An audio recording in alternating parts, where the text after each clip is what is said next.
Hello बच्चों, once again welcome to the channel. जैसा कि बच्चे हमें पता है कि हमारा ऑलरेडी अकाउंटेंसी का क्या चल रहा है, प्लेलिस्ट चल रहा है। आज हम लोग सोच रहे हैं कि नया प्लेलिस्ट आप लोग के लिए दिया जाए। That is very important playlist. ICSE और आईएससी में जो भी बच्चे पढ़ाई करते हैं उनके लिए ड्रामा बहुत इंपॉर्टेंट होता है। जिंदगी का ड्रामा नहीं बच्चों, पढ़ाई का ड्रामा। तो आईसीएसई में जो भी क्लास 9-10 में बच्चे पढ़ते हैं उनके लिए एक इंग्लिश का एक होता है ड्रामा, विलियम शेक्सपियर के द्वारा। ठीक है, जनरली विलियम शेक्सपियर के द्वारा। तो हम लोग क्या सोच रहे हैं कि आपके लिए ये जो जो जो मोस्ट जो डिफिकल्ट वाला पोर्शन हो जाता है इंग्लिश के लिए, कुछ बच्चों के लिए जो जिनको जनरली ड्रामा का लैंग्वेज समझ में नहीं आता, जिनको जनरली शेक्सपियर का लैंग्वेज समझ में आता, उनके लिए हमने सोचा कि let us bring a new playlist that is English का प्लेलिस्ट फॉर यू। तो बच्चों आपके लिए इंग्लिश का प्लेलिस्ट लेकर हम लोग आ चुके हैं। तो आपको अगर लाइन बाय लाइन इंग्लिश का एक्सप्लेनेशन समझना है ड्रामा का, तो हमारा वीडियो को ध्यान से देखते चले जाइए और सब्सक्राइब करना ना भूलिए, जिससे आपको और भी आगे का वीडियो ड्रामा का मिलते जाए। ठीक है बच्चों, तो चलिए शुरू करते हैं। आज का जो पहला जो हम लोग प्लेलिस्ट में पहला वीडियो जो डाल रहे हैं इंग्लिश के playlist, that is the merchant of Venice का पहला वीडियो। ठीक है बच्चों, कुछ कुछ पार्ट्स में वीडियो रहेगा जिससे आपको इजीली समझ में ये आ जाए। ये मैं आपको एक्सप्लेन करूंगा, मैं खुद Nitish Kumar Prasad, line by line बच्चों। तो शुरू करते हैं। अच्छा, पहले शुरू करने से पहले मैं तो आपको बता दूं, इस पर्टिकुलर ये जो होगा ये होगा एक्ट 1 सीन 1। एक्ट 1 सीन 1 से हम लोग शुरू कर रहे हैं, मतलब पूरा एक एक सीन हम लोग पढ़ेंगे। ठीक है बच्चों, प्ले कैरेक्टर सब में बताता चला जाऊंगा, बस आपको क्लासेस को ध्यान से देखते चले जाना। ठीक है बच्चों, तो शुरू करते हैं। ये जो सीन है वो हो रहा है कहां पे, वो हो रहा है वेनिस में। नाम क्या है, मर्चेंट ऑफ वेनिस। ये जो पूरा प्ले है वो लिखा गया है एंटोनियो के ऊपर, मर्चेंट जो कि वेनिस का रहने वाला था, जिसके ऊपर ये पूरा प्ले लिखा गया। धीरे धीरे और भी सारी चीजें मैं आपको बताता चला जाऊंगा, ध्यान से आप वीडियो में बने रहिए। तो एंटोनियो अपने दो दोस्तों के साथ बैठा हुआ है ऐसे, ठीक है, एक है सैलारिनो और एक है सलानियो। आगे आएगा वो कैरेक्टर, आप देखिएगा, नाम से मैं सलानियो। ठीक है बच्चों, तो एंटोनियो बैठा हुआ कैसे, ये नहीं होता है आदमी ऐसे अकेले बैठ जाता है, ऐसे मुंडी पे हाथ रख के बैठ गया ऐसे सर के ऊपर टेंशन के मारे, तो ऐसे वो बैठा हुआ, यहाँ पे सैलारिनो खड़ा है उसके पीछे, यहाँ पे सलानियो खड़ा है। तो एंटोनियो क्या बोलता है कि, और डायलॉग्स के बाद हम लोग समझेंगे एक लाइन बच्चों। ठीक है, इंग्लिश है शेक्सपियर का तो थोड़ा दिक्कत होगा, मैंने डायरेक्टली शेक्सपियर का इंग्लिश को उठा के यहाँ पे आपको एक्सप्लेन कर रहा हूँ, ऐसा नहीं कि इंग्लिश ला के आपको इंग्लिश में एक्सप्लेन कर देना, नॉट एट ऑल। ठीक है बच्चों, ध्यान से देखिएगा। ठीक है, और आप इंग्लिश का बुक खोलिए सामने में, एक एक लाइन में पढ़ा रहा हूं, देखिए आपको आराम से समझ में आते चला जाएगा। ठीक है बच्चों, तो एंटोनियो सैड मूड में यहाँ पे बैठा हुआ क्या बोलता है, in sooth I know not why I am so sad, it wearies you say it wearies you. यहां तक पहले हम लोग समझते, क्या बोलता है Antonio, in sooth I know not why I am so sad, it wearies me, you say it wearies you. Antonio बोलता है ऐसे मुंडी बहादुर रख के, इन सूद मुझे तो बिल्कुल नहीं पता चल रहा ना कि मैं इतना सैड क्यों हूं, मैं इतना अनहैप्पी क्यों हूं। इट वेरीज मी, मुझे तो सैडनेस है और तुम बोल रहे हो कि तुम्हें भी सैडनेस। ऐसे देखता है, ऐसे सलाइनो के ऊपर देखता है, बोलता है तुम बोल रहे हो तुम्हें भी सैडनेस है, मतलब तुम्हें सैडनेस मुझे देख के होता है ना बच्चों, कि किसी को देख के आप उदास देख के उदास हो जाते हो, खुशी देख के खुश हो जाते हो, कोई हंसता है आपको नहीं पता कि वो हंस रहा है, फिर भी हमें हंसी आने लगता है, राइट। तो इसे इट वेरीज। फिर एंटोनियो क्या बोलता है, but how I caught it, found it और came by it, what stuff it is made of, what whereof it is born, I am yet to learn। मतलब ये जो सिंपल क्या बोल रहा है ना, कि मुझे ये कैसे ये सैडनेस आया, कहां से मुझे ये सैडनेस आके पकड़ा, मुझे नहीं पता। क्या बोल रहा है, but how I caught it, found it और केम बाय इट, कैसे मुझे आया और ये सैडनेस क्यों है मेरे अंदर, मुझे खुद नहीं पता, मुझे खुद नहीं पता। क्या बोल रहा है, and such A want with sadness make of me. Want with मतलब बोलता है ना, मतलब मैं इतना एब्सेंट माइंडेड हूं, क्या लिख रहा है देखो, and such A want with sadness makes of me, मैं इतना एब्सेंट माइंडेड हूं कि मुझे बिल्कुल नहीं पता चला कहां से मुझे ये सैडनेस आया। दुखी बैठा हुआ बेचारा।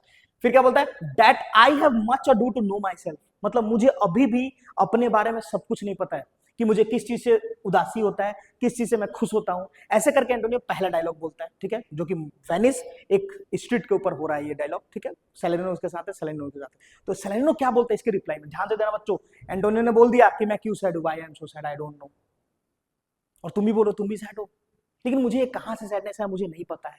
ठीक है बच्चों, आगे जो डायलॉग है वो किसका डायलॉग होगा, ध्यान से देखो, सैलानिनो का डायलॉग। सैलानिनो क्या बोलता है, your mind is tossing on the ocean, your mind is tossing on the ocean, there where your Argos is with the portly sail, like signors and rich bargains on the flood, or as it were the peasants of the sea. Do overpeer the petty traffickers that courtesy to them, do them reverence, and they fly by them with their woven wings। सीधे बोलता है, एकदम simple term में समझाऊं, तो सलाइनो बोलता है तुम्हारा दिमाग, वो बोलता है, कोशिश करता है कि एंटोनियो तुम तो सैड हो, मुझे लग रहा है ना कि तुम्हारे जैसा मर्चेंट अगर कोई होगा, तुम्हारे जैसा कोई अगर इतना बड़ा जिसके पास इतना सारा नाव है, जो काम कर रहा हो, बिजनेस कर रहा हो, अगर वो भी यहाँ बैठा तो वो भी सैड होता, क्योंकि तुम्हारा दिमाग कहाँ है? Your mind is tossing on the ocean, तुम्हारा दिमाग तो समुंदर में है, जहां पे तुम्हारा नाव फंसा हुआ है, your argosies your boats where there, कहां पे? With portly sail like signals and rich burghers on the flood. वो नहीं बोलता जो बड़ा बड़ा नाव जो जब जाता है समुद्र के अंदर तो कैसा बड़ा बड़ा दिखता है एकदम, तो तुम्हारा तुम्हारा दिमाग तो वहां पे होगा, उतना बड़ा नाव जब चल रहा होगा समुद्र में तो कैसा दिख रहा होगा। एंड उसके बाद क्या लिखा हुआ है? The pageants of the sea do overpeer the petty traffickers and that curtsy to them.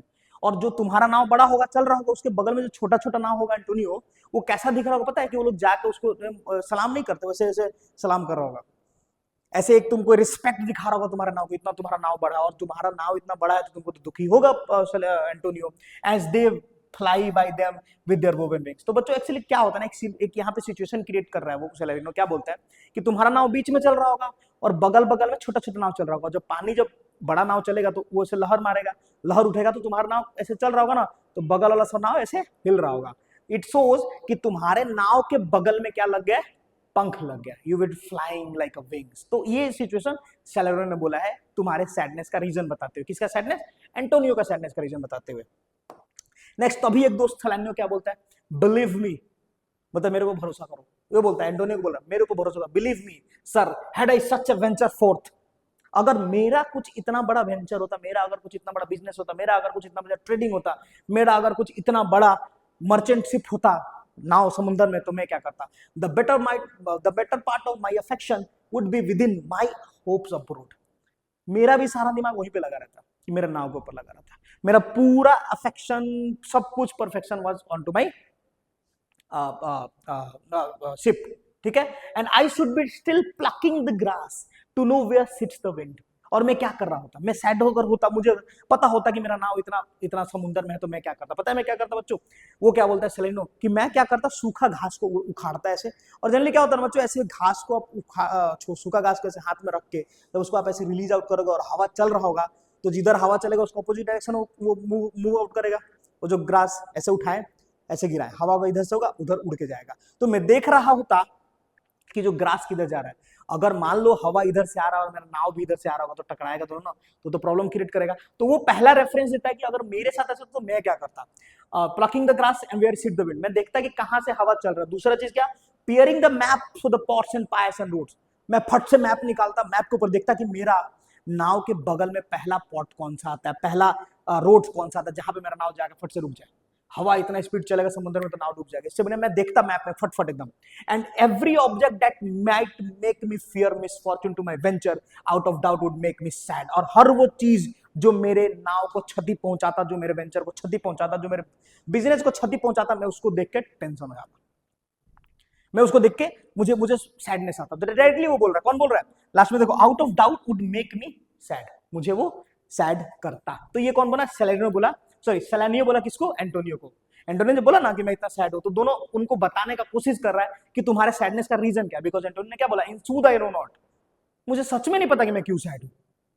तो ये लोग उन लोगों को कोशिश कर रहा है याद दिलाने की तुम क्यों सैड हो सकते हो। ठीक है बच्चों, यहां तक क्लियर है? आगे बढ़ते ध्यान से देखो।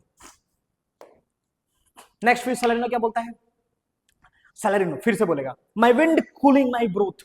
ब्रोथ मतलब सूप होता है बच्चों, सूप। सूप जो हम लोग पीते हैं ना, ठंडा सूप, सॉरी गर्म सूप, ऐसे करके वो सूप।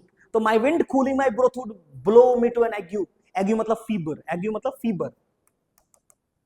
फीबर फीबर होता है ना, जो बुखार होता है बच्चों। तो बोलता है कि अगर हम जो फूक मार के जो सूप पीते हैं, अगर मैं उसको भी अगर ऐसे फूक मार के पीता ना, तो मुझे फीबर आ जाता। क्यों आ जाता? When I thought what harm of wind too great at sea might do। अगर एक मेरा फूक करने से उतना गर्म सूप ठंडा हो जाता है बच्चों, सोचो तो उतना हार्ड अगर हवा आता है कहां पे? समुंदर में, तो वो क्या करेगा? वो तो मेरा नाव को डुबा देगा। तो ये मुझे एक टेंशन क्रिएट कर। दूसरा चीज क्या है? I should not see the sandy hourglass run, but I should have to think of the shallow end of flatches and see my wealthy Andrew talks in sand, veiling her high top lower than her ribs to kiss her burial। अच्छा, Sandy glass क्या होता है बच्चों? ये जो ऐसे वाला एक होता है ना, ऐसे वाला जिसमें बालू रखा जाता है और वो नीचे नीचे गिरते रहता है, वो सैंडी ग्लास। सोचो कि वो इतना ज्यादा उसका रेफरेंस दिया गया सैंडी ग्लास का कि सैंडी ग्लास अगर टर्न कर देते हैं हम लोग, टाइमिंग चेंज हो जाता है, जज्बात बदल देते हैं, जिंदगी बदल देता है, सब कुछ बदल जाता है वो टाइम बदलने से। तो अगर मैं सैंडी ग्लास देखता तो मुझे होता ना कि मेरा एक इतना कम बालू जब पूरा जज्बात बदल दे रहा है, तो समुंदर में उतना ज्यादा बालू मेरे नाव को क्या करता, मेरा नाव अगर उससे जाके टकराता तो पूरा वो बर्बाद हो जाता। और क्या होता, उसका जो सबसे हाई टॉप जो था ना, नाव का जो सबसे हाई टॉप था, वो टूट के गिर जाता। कहाँ चला जाता, उसका एक ब्यूरियल बन जाता। कहाँ पे, बालू में। Should I go to church? फिर वो बोलता, अच्छा यहाँ पे बच्चों 3 रेफरेंस दिया गया। पहला हवा का रेफरेंस दिया गया, विंड का। दूसरा यहाँ पे सैंड का रेफरेंस दिया गया। और तीसरा जो दे रहा है वो क्या दे रहा है, should I go to church? देखो क्या दे रहा है, मैं बताता हूँ। And see the holy edifice of a stone and bethink me state of the dangerous rock। अच्छा बच्चे, जब हम लोग चर्च में जाते हैं, चर्च में तो सबसे इंपॉर्टेंट जो होता है ना, वो जो क्रॉस होता है वो पत्थर का होता है। तो सोचो कि पत्थर का क्रॉस कितना पावरफुल होता है कि इंसान उसका पूजा करता है, फिर जो भी चीज है चर्च में, ठीक है। तो अगर मैं चर्च जाता तो मुझे अगर वो दिखता, वो जो पत्थर, should I go to church and see the holy edifice of stone, वो पत्थर दिखता, मुझे कितना सैंड होता कि इतना पत्थर यहाँ पे ऐसा पावरफुल है, तो समुद्र में कितना ज्यादा पावरफुल होगा। क्या लिख रहा है, state danger frock which touching but my gentle vessel aside would scatter all her spices on the streams, enrobe the roaring water with my sails, and in the word but even now worth and now worth this and now worth nothing।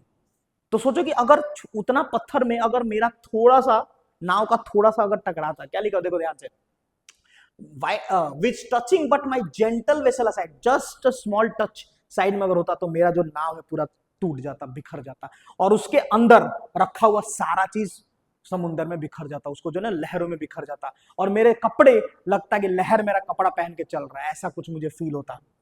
And दूसरा, एक सन में क्या लिखा हुआ है, now worth nothing, sorry, but even now worth this and now worth nothing. एक second में हर चीज मेरे पास था और एक सेकंड में हर चीज मेरे से खत्म हो जाता। तो शेक्सपियर बच्चों जो लिखते थे ना, तो वो एक अच्छा रेफरेंस देते थे जिसको आज भी हम लोग जिंदगी में यूज कर सकते हैं बच्चों। ये एक सेकंड में हर चीज बर्बाद हो सकता है लाइफ से। And shall I have the thought to think on this and shall I lack the thought that such a things be chance would make me sad। और ये सब सारी चीजें मुझे, मैं देखता मैं तो मुझे टेंशन होता। क्या क्या, स्टोन, सैंड, विंड, ये 3 का रेफरेंस इसमें दिया। किसने दिया, सैलारियन ने दिया। किसको दिया, एंटोनियो को। बच्चों ध्यान रखना। But tell me not, I know Antonio is sad to think upon his merchandise। फिर वो बोलता है ना, लेकिन मुझे थोड़ा ना शक हो रहा है कि एंटोनियो यार इतना बड़ा आदमी है, इतना बड़ा मर्चेंट है, वो तो कभी भी वेंचर के ऊपर या फिर बिजनेस के ऊपर इतना सैडनेस नहीं दिखा सकता, इतना सैड नहीं हो सकता। मुझे तो ये पता है, ठीक है, क्यों इतना सैड है, बट सोचने वाली बात है। बिकॉज इतना बड़ा इसका, इतना ज्यादा इसका नाव है और ये इतना छोटा बात के लिए सोचेगा।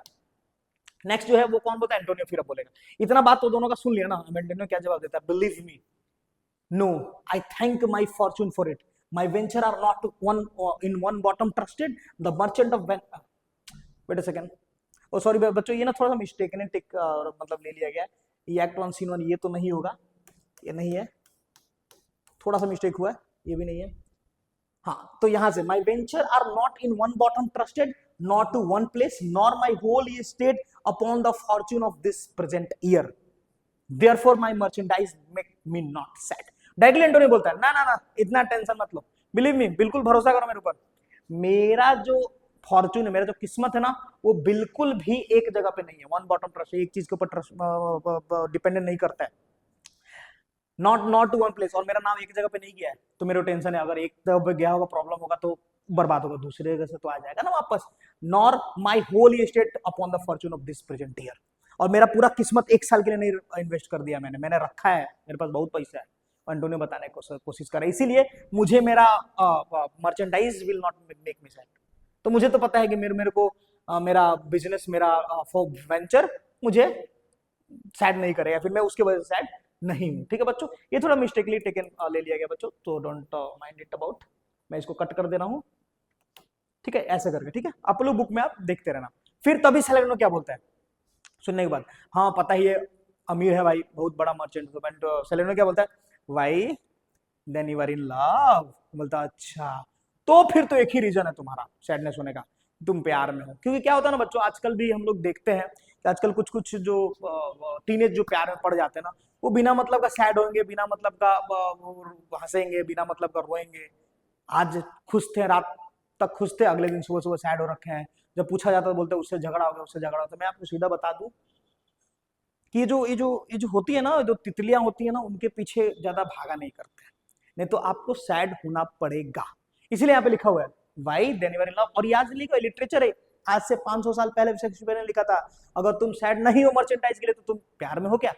क्योंकि जो प्यार में होता है वो सैड होता है बच्चों, ध्यान रखना। ठीक है, तो वो क्या बोलता है Salarino, why then you're in love. अब देखो एंटोनियो क्या बोलेगा।